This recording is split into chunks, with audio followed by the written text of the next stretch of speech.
The pinon juniper community, as it grows in size, the trees get bigger and the bare ground increases between the trees, and it sustains less livestock and less wildlife because we have less forage produced.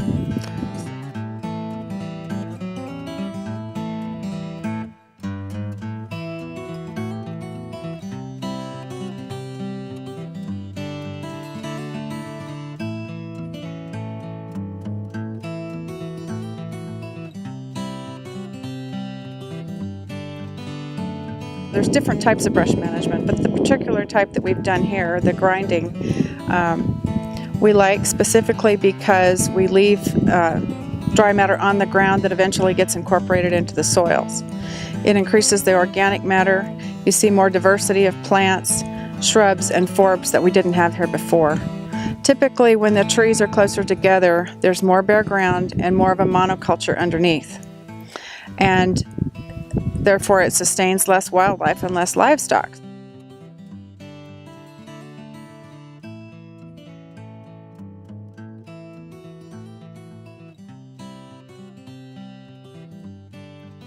The brush treatment that they're doing with the mulch piles and establishing good areas for regrowth is kind of the path to a healthier, better, stable soils, which is when you have a good cover on the range.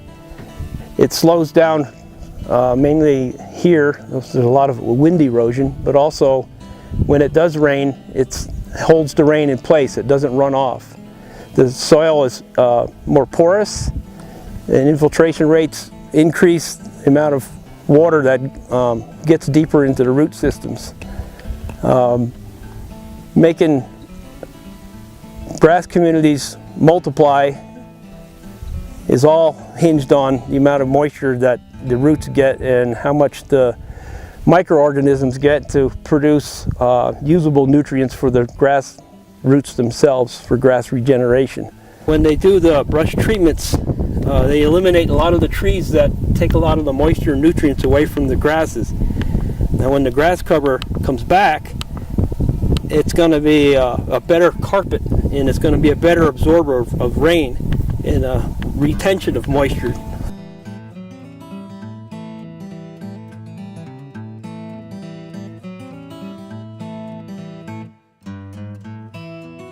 Aiding, and you have a stable bed like this, the microbes are, there's millions of microbes here.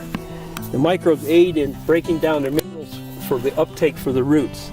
And that's an important thing, because if you don't have any moisture, you're going to have very few microbes aiding in creating a healthy nutrient uptake for the plants.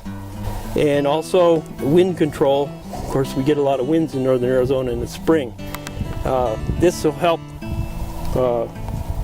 keep that surface where your organic matter is concentrated from blowing away and ending up somewhere 100 miles north of here. As you see, we're in a bedrock situation here where the soil is really shallow. So whatever moisture is going to be here is going to go that deep, and that's as far as it's going to go until it hits cracks and fractures in the rock, in the bedrock.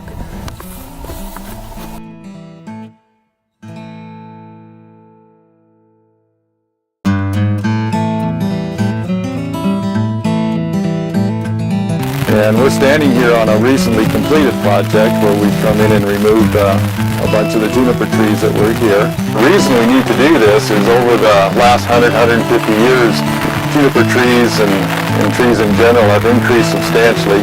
We refer to it often as invaded into what used to be grassland. Sometimes there was a few trees there, but we increased the number of trees. And what that's done, it's had a negative impact on the habitat for those species that like grasslands. One of those that we really key on here in northern Arizona is the pronghorn antelope. And what happens is there are species that's evolved over the years to run away from their predators, and so they like to be able to see long distances.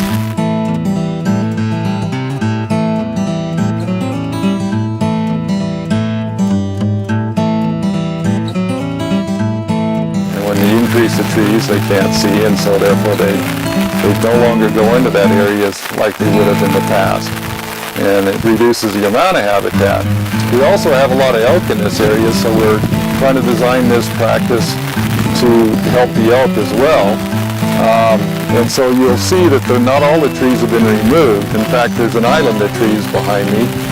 You know, before settlers came into the country, there was a lot of natural lightning strikes that would, you know, cause fires, and they would burn a small area, maybe a few thousand acres, maybe even bigger than that, maybe only a few hundred, maybe only 20, 30 acres. And so without somebody coming in and stopping those fires, it was done naturally. The trees were kept either not in there at all or a lot less of them.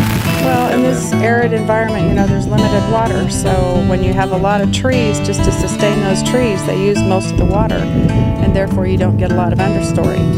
But when you remove the trees, obviously that precip is available for other things that are growing, so you increase the productivity of the understory.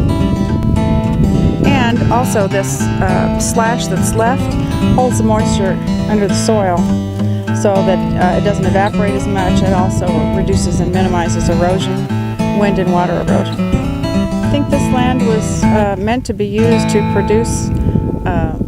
produce something for our communities, and we use it to produce beef. We use the sunlight and the forage to produce beef for local communities as well as feed the world. The ranchers are very good stewards of the land, and a lot of times they'll need general information to maybe make things better for the next generation.